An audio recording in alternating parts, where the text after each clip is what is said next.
4, 3, 2, 1. Hey, Shalom family. Welcome back to Maccabees TV. And I'm sitting here with the Elder Gabar of the GOCC. Yo, Elder Gabar, where you been? We haven't seen you in a while, man. You've been really quiet. So the people have been asking for you. What have you been up to since we last saw you? Well, we've been doing a lot. We've been trying to, build the church. We are changing our approach in regards of doing our ministry. We've been working on a program inspired by the scriptures, going out on the field 2 by 2 and having a more intellect or more face-to-face kind of promotion kind of situation. That program has been pretty successful thus far.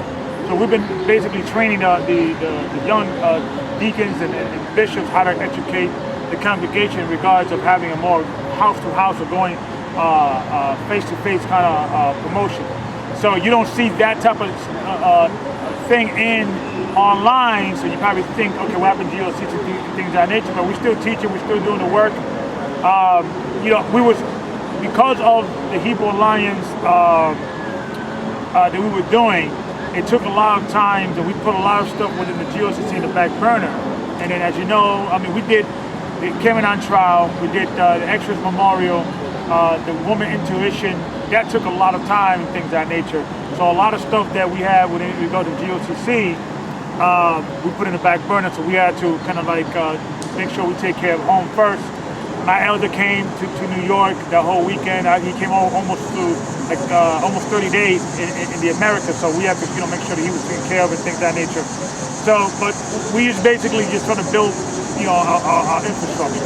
So we still out here. We haven't left the community. We're still out here. We're just doing the work and things of that nature. We have different programs we're going to be doing. I know Deacon Man What's Up and Brother Balak, they're going to be doing an Ephraimite presentation. I think we're working on that with Nicholas Bookstore. I've been building with Mighty Hebrew. He's supposed to come through and do something. So there's certain things coming down the pipe. And I also saw you building with the Irritated Genie as well. I saw you with the Straight Pride movement. You want to talk a little bit about that? Well, I just want to get big up to King Simon and the King Simon production. They invited me to say some few words. As you know, the Brother Irritated Genie and King Simon did an organization called the Straight Black Movement, and they were doing an event in the National Black Theater. But somehow the gay community caught wind of it, and they were offended on some of the statements that were made in regards of the straight black movement, and they called and protest the National Black Theater and asked them to shut down the event. They did, and I was invited to their protest to say some few words. And we all know that's something that's serious.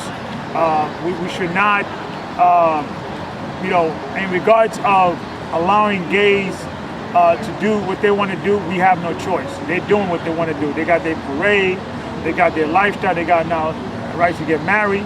We should have that same right to not only do the same thing they're doing, but be proud of being straight and not being gay. So it's an attack of freedom of speech and freedom of expression. So I felt that I should, invest my time to say some few words. Beautiful. Okay, yeah, I think that's important because, like you said, gay people have a lot of power in America right now. If they can shut down an event where people are speaking truth, then they have more power than they should have. So I think that movement is a very powerful movement. Yeah. Is there anything coming up with GOCC as far as that we should be concerned? I know the high holy days are coming up.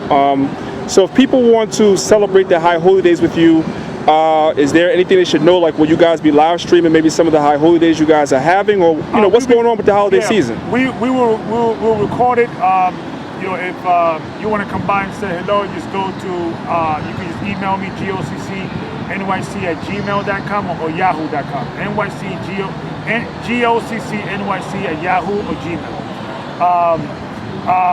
Gmail. We got, as you know, our calendar is a bit different. We follow the Enoch calendar, we follow the solar calendar, so sometimes it lands a little different from the lunar. I think the lunar and the solar lands the same this year, correct? It's just about, yeah. So, with the first, of course, the Memorial Blowing the Trumpet, we're going to be doing something at the Amy Roof there, and then after that, 5 days later, as you know, the Day of Atonement. I think everybody's doing that individually in their homes. And then, of course, we have the camping which is the tabernacle, through the tabernacle. That we're doing that in Philly. We're going to be going out there and camping for 4 days. We're leaving Friday, coming back Monday. I think some of the people I'm going to try. I think they're going to stay longer, but those that have to go back to work are going to be leaving earlier. So that's what we're doing. That we're also planning to have a park, GOCC in the park, September 20th. We're trying to just get the approval. If we get approved, we're going to be doing in Marcus Garvey Park. We're going to be doing. We're going to invite all the Hebrews to come by and say hello. Beautiful, beautiful. I know I'll definitely be there. And in closing, well, first of all, I want to say this right. The one thing that I could take away from this interview is that you brothers from the GOCC, you're very focused right now. You guys are focused. You guys have your eyes on the prize. You have goals set for yourself, and you're striving to achieve them goals. And I think that that's important in this current environment, because right now, everything that's happening within the Hebrew community outside of what we're doing today is set up to distract us. We have a whole bunch of situations going on with Polite and some Hebrews and a whole lot of nonsense that can really distract us.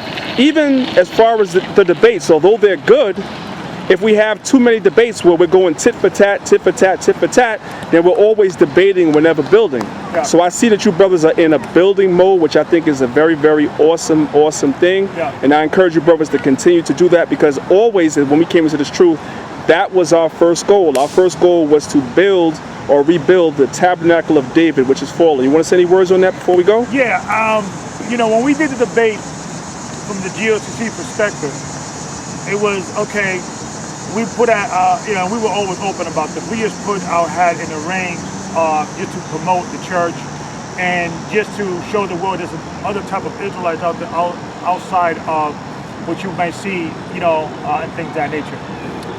We got different doctrines, and we all doing things of that nature. So it was more, I would say, selfish just to promote the church and things of that nature. But out of that came something else that was unexpected. I began to meet the other brothers like yourself, Hashar, Nasi, Zion Lex, Divine Prospect, and things of that nature. And even brothers like, Tazariak from ISUPK. And, we have grown a friendship. Because of the Kemetic attack, we all united to deal with that situation. I think we dealt with that well. I think we showed the world, whether people want to receive it or not, that we didn't steal anything from Kemet. Our culture, was given by the Most High, was not given by the pharaohs of Egypt. I think we proved that intentionally. I think you bring a lot of stuff in regard to King James. So there's a lot of stuff there that we laid to rest for those people that are really sincere looking at the information.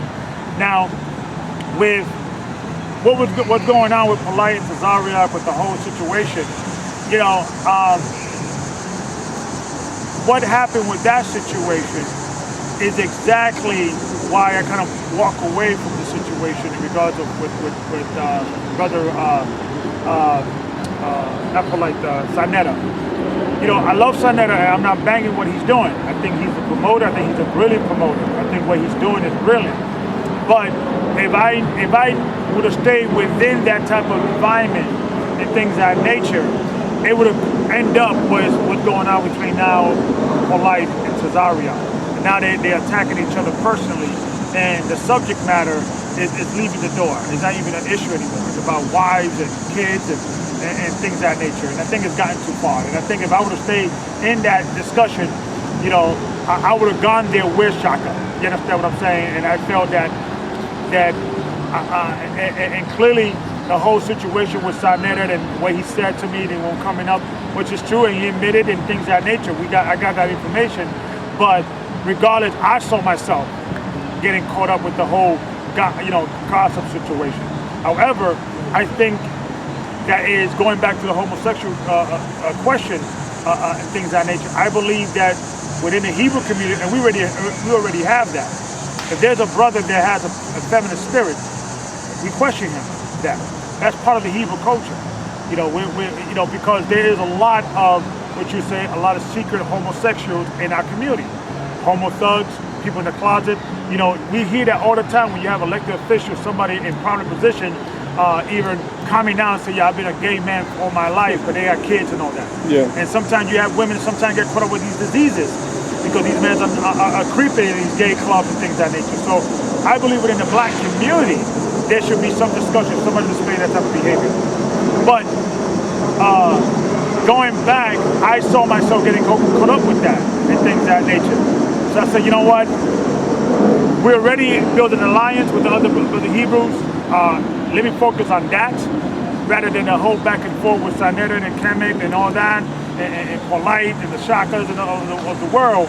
Let's build and things of that nature. So we're still building. The only thing is that, and you and I have been talking behind closed doors, is that we, as Hebrews, we have to start separating doctrine from nation building. And what is, and what I'm saying.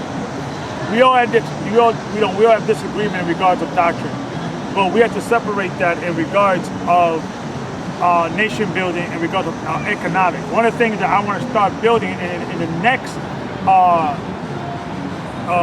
type of event that we do, that should be the major thing, is that why are the Gentiles, maybe that should be the conversation or the logo in the flyer, why are the Gentiles are getting rich out of the Hebrew culture? Every year when we buy Passover, when we do Passover, we buy 30, 40 bottles of gallons of wine. Who's getting richer for that? Not us. Every year, okay, the fringes and things, that we got to go to the Hindus.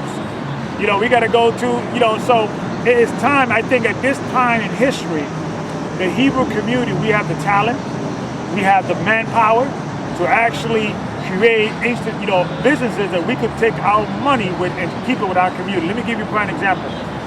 During the time of Black Wall Street, it was estimated that the dollar within Black Wall Street stood within the community of Black Wall Street almost 5 years before it left the community. It was estimated about 5 years before it left the community. Now it's estimated that a dollar when our community, it leaves our hand and goes to another nation 10 to 15 minutes after it's in our hands. So 10 to 15 minutes for almost 5 years, that's a major difference. So we have to start talking about economic empowerment within the Hebrew community. And I think I want to commend all the different camps that are building together, and we're engaging in dialect and things of that nature.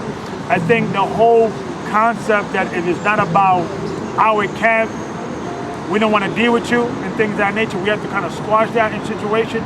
We have to have the ability, the maturity to have a dialect within the scripture, bring forth our basis, why we believe and what we believe in. I will bring my basis, what I believe, and we can all respectfully disagree and move on and shake it out. We have to invest, we have to create that level of maturity, because guess what? Jewish people, they debate about the Talmud all the time. All the time they argue about the Talmud, this and that and things of that nature. But guess what? After they could be having a heated discussion, but if they still have a business engagement, they will still follow those things of that nature.